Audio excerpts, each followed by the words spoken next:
Welcome to the Rehab Links Secrets to Success podcast. I'm Lisa Chase, your host, and today I have with me Mariah Fox. Welcome, Mariah. Oh, welcome. Thank you for having me. So I'm really excited for this conversation because, we've had a variety of clinicians on this program, and you have a really interesting and eclectic background. And I can't wait to hear some of your insights on how you feel that you get great clinical outcomes. So just a little background about Mariah. So very impressively, she has a background in biomedical engineering, and she is a facial specialist and a certified medical assistant and phlebotomist and owner of Timeless Surgical Center. So her specialty is everything about our skin. And I met Mariah several years back through a colleague and started seeing her myself for my skin. And I've always been one to really take care of my skin and understand the importance of it.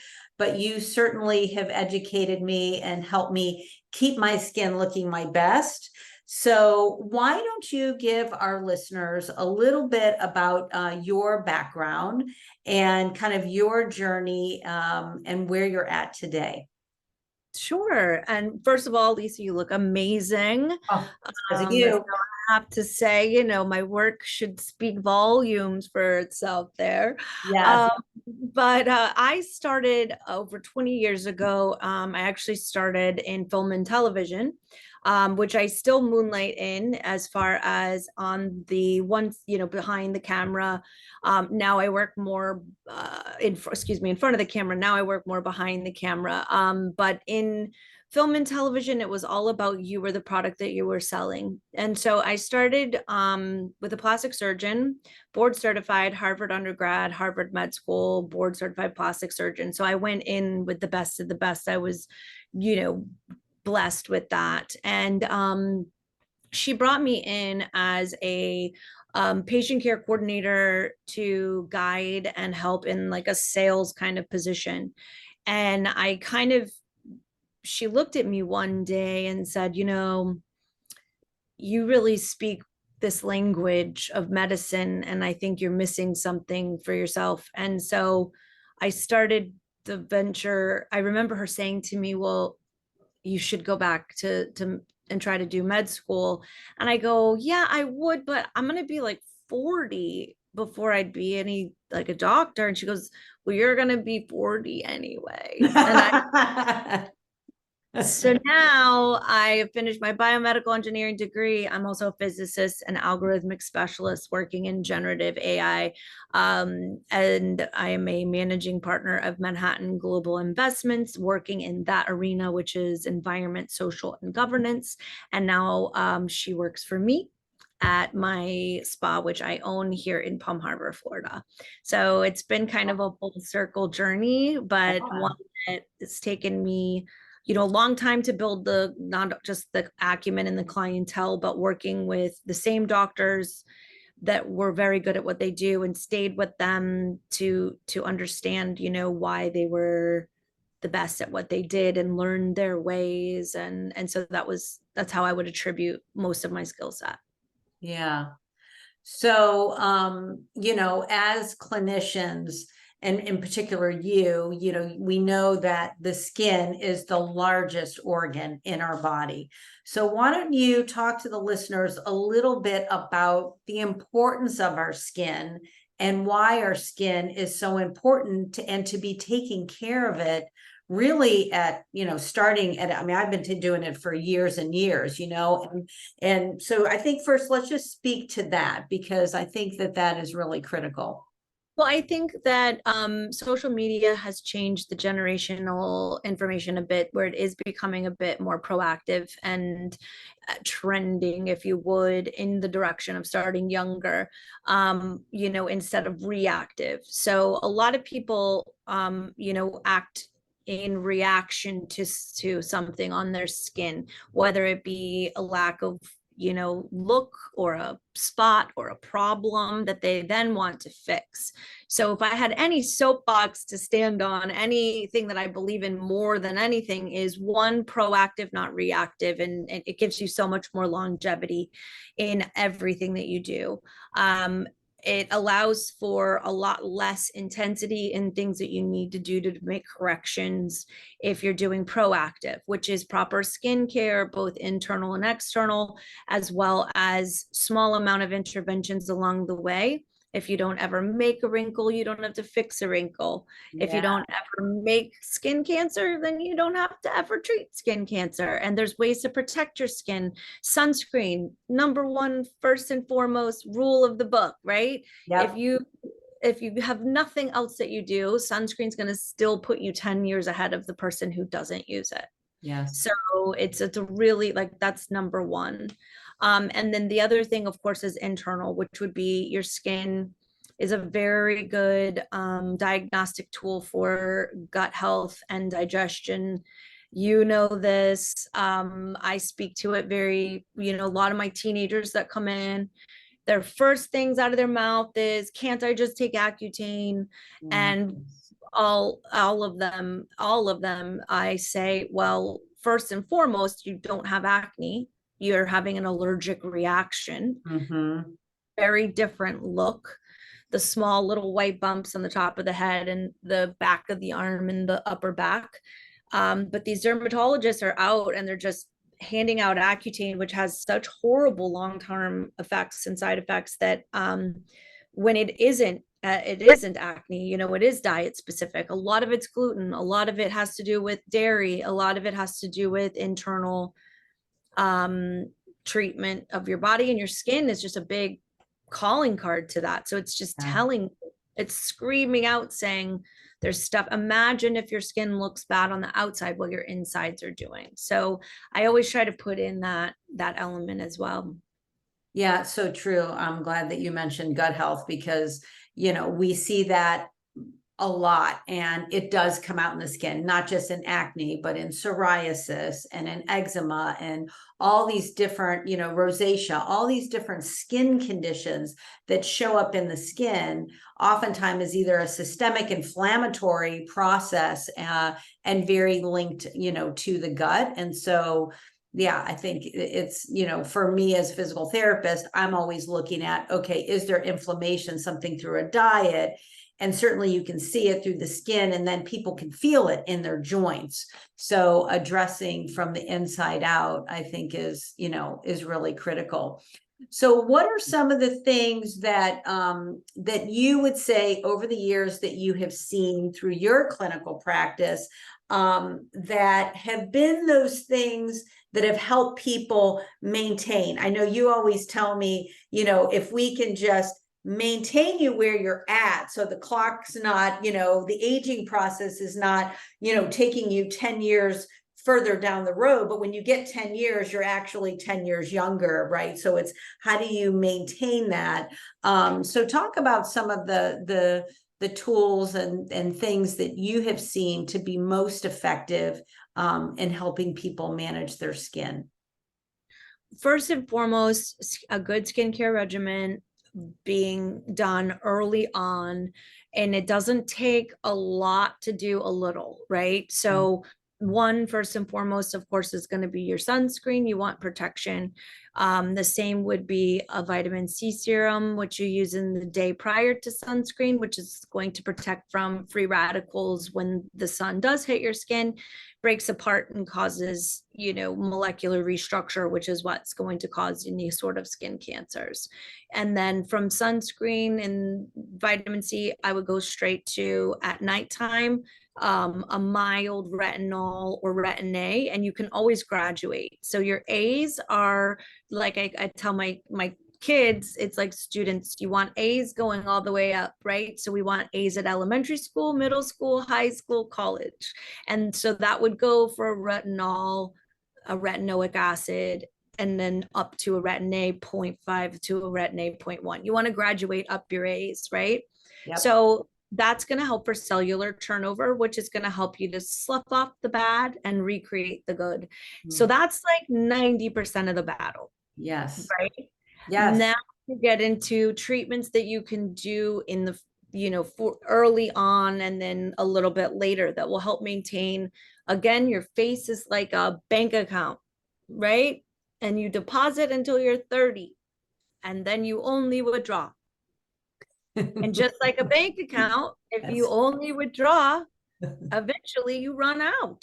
So you have to start making deposits. So 30 is your cutoff for any deposits to get a higher yield of interest, Mhm. right?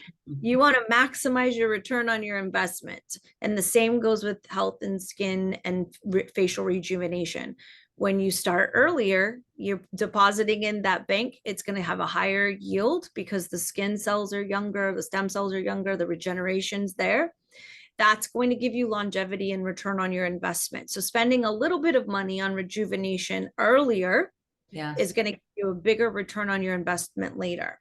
It doesn't mean that you're, unable to get there later. You're just going to spend more to get there. Yeah. Yeah, that's so true. And I mean, I've been doing it for so long that it just has become a part of my routine, to come in and have, whether it's microdermabrasions or the laser, I mean, those things are just, help with that. Like you said, just keeping your skin. I love how you talked about the deposit and the withdrawal. So that's that's a good thing to think about. So I know that probably most of your clientele might be women, and we have men listening too. And so talk a little bit. I know it's the same principles, but how you may help in educating, more of our male clients about how important their skincare is into their daily routine. Well, I think for men, it's becoming more normalized, which is Mm, good. yeah. But, and we do see a fair percentage of men that are looking to, again, mild correction, that we're not trying to change the way that you look. There are ways to do interventions that are just supportive and just there for things like men get denser skin tissue because they have a heavier frontalis muscle and they get density in the nose area. So sometimes you'll see as a man grows older, they look like their noses get bigger, their eyes droop down, and it gets that kind of heavier feel in that frontalis. Mm, And they get ear larger lobes and hair, and there's odd hair growth that comes in the central line. So they might have a shave line here. Then there's repair that needs usually in the beard area for long-term shaving. So with some of the cystic follicles. So I would say for a man and at any age, the same routine health and skincare would apply, yeah. but you know, it's just usually not as important to them. So I would say if you said, I'm going to come see someone every 3 months. So every time you get your oil changed in your car, Yep. and every time you get an oil change, tires rotated, say, okay, I'm going to go see and get something, either a deep clean facial, a little bit of laser hair up into this upper beard area. There's stuff that you can do, a little bit of resurfacing laser on that nose area, because again, that skin gets denser over time. All of that's manageable with topical skincare, but it's still something, especially in Florida. We have a lot of like boaters, a lot of golfers, and that's all fun and dandy, but you don't understand that you're getting way more sun exposure here. Yeah. And the rule of sunscreen applies thusly every hour. Now, can you say you apply every hour? No, I Right. So don't. you're out doing, a round of golf, a day on the boat, all these things. They say, well, I put sunscreen on in the morning. Right. Most sunscreen derivative, once it's fully penetrated by UV, so you have UVA, B, and C. So you've got aging and A and B burning, right? You want to both protect your skin from aging and burning. And that's going to last about 45 minutes in direct active sun, right? So I always suggest getting a travel size, putting it in your, either your golf bag, boat bag, whatever it is, And I mean, I have 3 children. They will tell you, I'm like, that's one of the biggest. Nobody wants to take my kids to the beach because they have to report to me every hour to put on sunscreen. And it's just Yeah. annoying. And that's great, but that's the rules. And we apply, and we set alarms on our phone. And when you can't teach them until, like, you don't want to scare them too badly. But I have patients where I'll say, I don't like the look of that spot. And they come in and they've had to have half their face reconstructed and said, you saved my life. And it's those things that I'm happy to be able to be part of, but prevention of those things to not have to go through by just simply applying the right kind of sunscreen, which is over 10% zinc, and watch for the other chemicals that are around and involved. You don't need anything but zinc over 10%.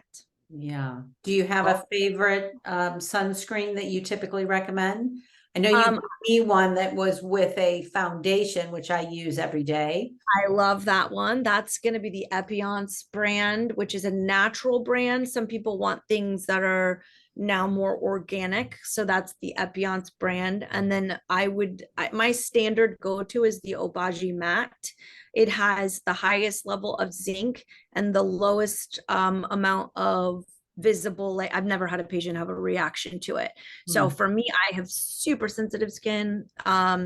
So I'm also sensitive to like smells and textures. And to me, a lot of people have that where it's like smells like sunscreen. Yes. Or Or heavy. Smell. Yeah, that's usually the oxaloacetate. It has like a chemical that is very off-putting. So the Obagi Matte, it just goes on very soft and doesn't have any. I can put it on my kids and they don't, give me that's the look. The look. So we coat that down, and then I usually just use straight zinc. An off brand, which I really like, is Pure Choice. You can get it on Amazon. It is $32 and it comes in a gel, and it's not like Walmart brand. It's called Pure Choice. It's blue.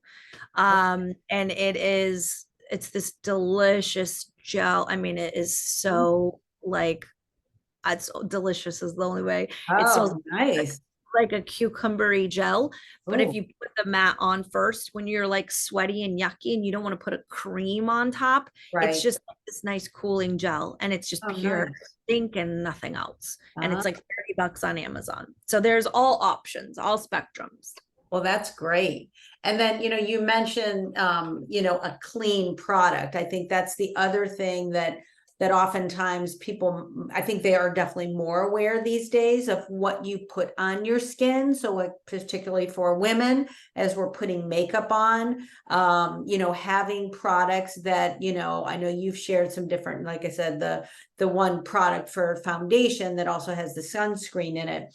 But the different products and makeup, right, that we're using, things, even like shampoos, right, soaps, things that we're using on our skin can dry out our skin, and also our skin is absorbing things. So what are some of your tips for for kind of keeping good products that you're going to be putting on your skin? My number one tip is do your homework. Ladies and gentlemen, to say that you do not have the resources is hockey pucks. Right? So you got every resource you could possibly want under your little fingertips and at your phone. Get, turn around products, read what's in them, learn.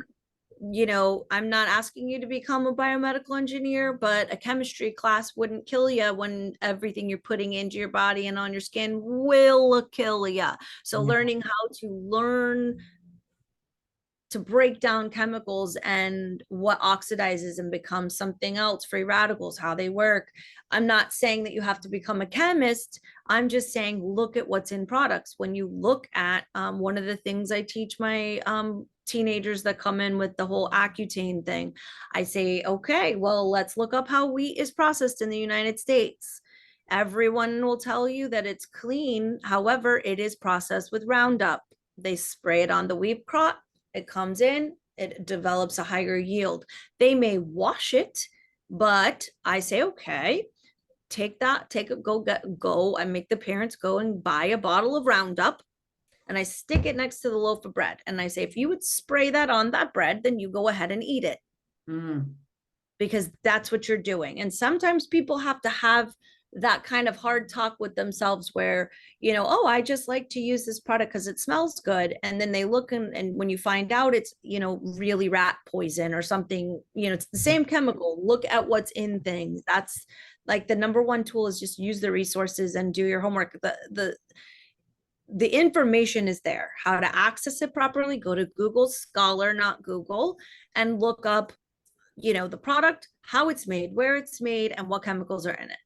Yep. Then, a straight baseline allergy test. I know you do allergy testing there, don't you? We have a nutritional therapist that will do some food testing and see how it responds in the body, for sure. Super important. Yeah. Super important. So a lot of people have genetic markers for potential allergies, and Absolutely. they don't know, so they keep eating, and then they become an allergy, then they become a problem, and then there's a skin problem, and then it's this big long chain of events that, had we not analyzed it properly in the foreground, or when we had to start up a development of the first thing, we would have caused all this myriad of other problems. So ask questions, do your homework. TikTok is not med school. Yes. TikTok is not med school. So Yes. when you're advised by a clinician, it is not going to be on TikTok. Yes. Very true.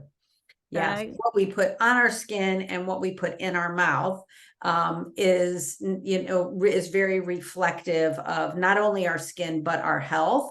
So I'm right there with you. I'd love to hear your input on collagen, right? This is something that we get questions on because of, not only the skin, but our joints and, hair and all these different things. So what, I know you and I have had this conversation, but what are your thoughts on, there's lots of different kinds of collagen out there. Is this something that you find to be helpful with the skin? Have you seen over time, when you're working with patients who are maybe taking a certain type of collagen, that it does have a positive effect on the skin? Yes, the issue with collagen is molecular cell size. So a lot of the collagen that you purchase is going to be a bovine based, and the cell for a cow, if you can imagine, is a bit larger.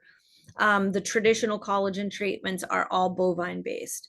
There are a chicken sternum collagen base in products like Modere makes one. Pure as a one. Nutrafol I found is really good. That's an age specific one.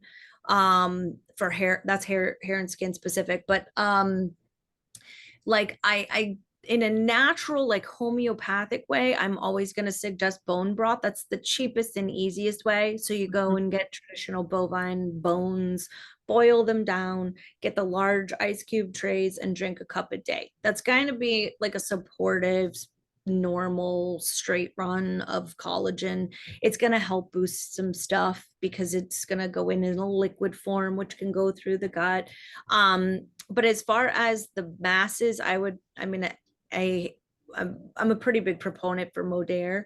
We do have it here. I know there's the issue that I have with them is I will say, I'm pretty transparent. It's an MLM. So though clinicians are pushing it because it's a well-made product, you also have housewives and people pushing it, which I'm not a fan of because it's very difficult. You don't want to get cross wires when you're pushing other product lines that can be sold like in a living room. That I would say absolutely, that's not the best idea. So it can be bought with with a clinician or without. So but you can also spend a lot of money to do a little bit of things, when I would strongly suggest like two products that I know are very well clinically tested. So it's a lot of products are out. There are natural, there's a line that's out that is a plant-based. I'm again, and I'm a super nerd, so until I have like several published papers that I can deep dive on. I'm not going to say yet, go and use this, Yes. but there's a couple that are out there. My problem is with them is price point. Mhm. Um, you know, just like anything else, if I gave a magic pill that fixed everything, if no one can afford it, you know, Yeah. What good is it? what good is it? So I think that if they do work as well as the data is gonna, you know, hopefully support, that they would find, you know, a well-made product should be priced enough that the public can get it, right? Yeah. I understand you're gonna, but you are gonna pay a little more Yeah. for a well-made product, but it's gonna last you in a long enough time and duration, and it's gonna do something. Or you're gonna spend more money over time buying stupid products that do nothing. So I would rather spend a little more for the right product. Yeah. But my problem is it's that gap is a little too wide for the synthetic or plant-based collagen products. Yeah, and there's so many online that it gets overwhelming, just like, with all these, different supplements. And so that's why I wanted to have that conversation, because I know I get the question, and people ask all the time because they see stuff, whether it's in the drugstore, or it's on social media, and maybe there's, somebody who's a movie star or a model that's, promoting it, but we know it's not a great product, and that, you want collagen in a certain format, right? So it can be utilized and absorbed in the body. So I thought that, I'm a bit, yeah, I like pure the Modere. They have a skin and pure. Those are the two that I would recommend. Which is chicken sternum collagen, and which is a smaller molecule. It's in a liquid form. You take 2 spoonfuls a day, goes in through your intestines. It's both for joint, skin, hair, nails, all the things. That would be like my go-to. yeah, But again, to do it and do it right with that product, it's still pretty expensive. yeah. Yeah. But, like you said, if you just get a couple key products that we know really make a difference, and I do think collagen is one of those that does make a difference, not only on the outside of our skin, but also our joints, our ligaments, muscles, things like that you need collagen for. So if you were going to invest in a product, I think that is a good one to think about for sure. For sure, especially because, collagen is every molecule in every cell of your body, period. Every piece of your body is collagen. So if your internal organs or joints are stressed and or using more or whatever, where's your biggest organ? It's on the outside, it's Yep. on your skin. It's your Yep. biggest bank account, right? They're running out of money. Where are they going to pull money from? They're going to pull money from the largest source. So that's why you see these big breakdowns of the skin at age brackets. People are like, I was fine, then I turned 42 and everything went haywire. And Yeah. that's when that money just runs out and the body starts taking and there's no more supply and stuff starts to break down.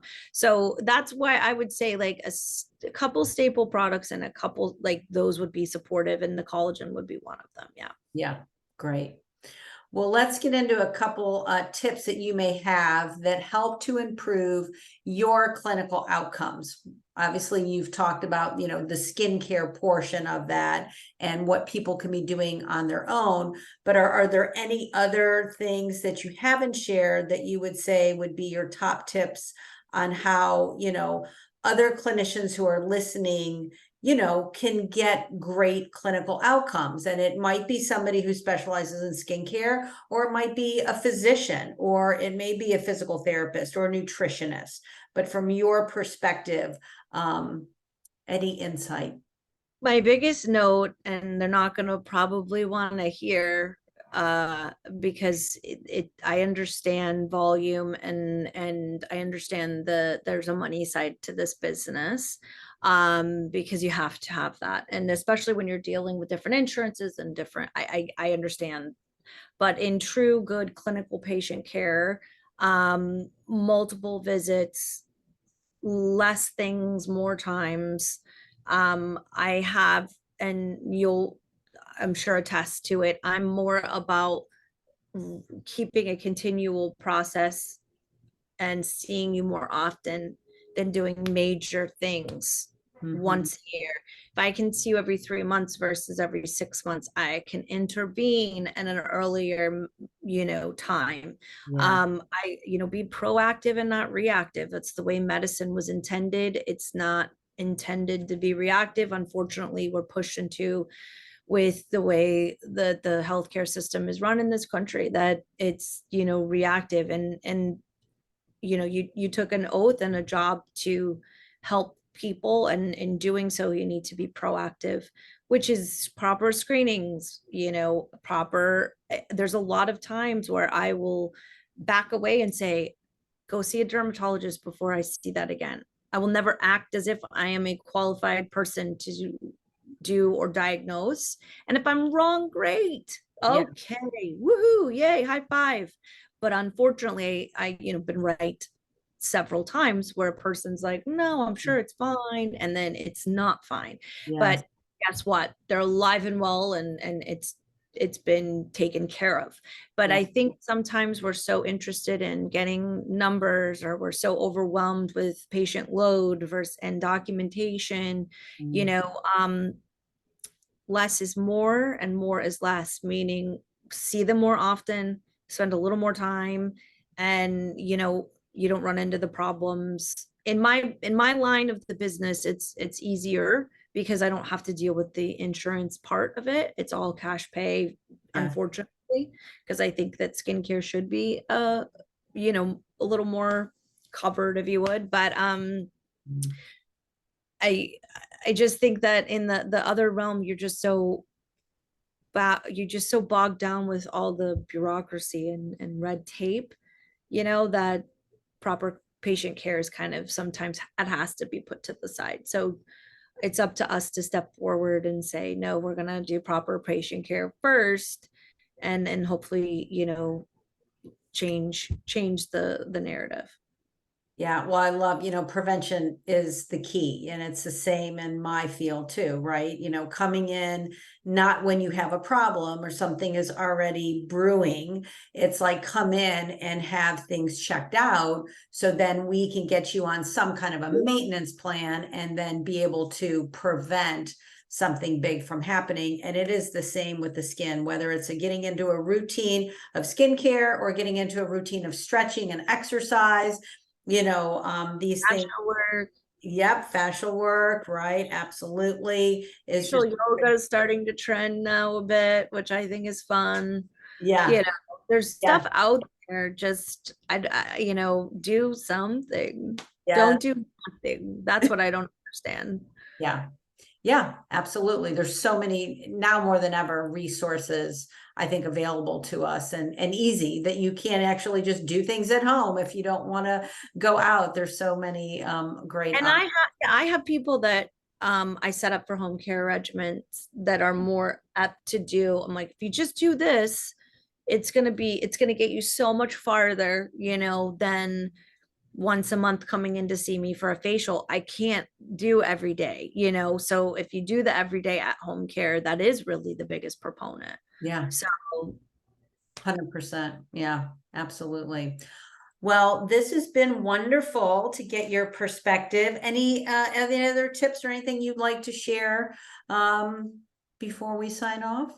no, just get your skin on, get your sunscreen on, take care of you. This is the world sees this, not the filter on your phone.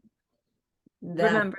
that's a very, very good point. Well, tell our listeners how they can best find you if they want to learn a little bit more about Timeless Surgical Center and the services that you offer. So we are at timelessandbeautiful.com. We are at timelessandbeautiful at gmail.com. We are on Instagram, Timeless Surgical Center, and Facebook, Timeless Surgical Center. And our number is 727-493-2588. And you can reach a live skincare expert anytime. Well, thank you for all you do. Thanks for keeping my skin healthy. I look forward to seeing you on Friday. And, until next time, keep getting great outcomes. That's what we're here for. Thank you. Thank you.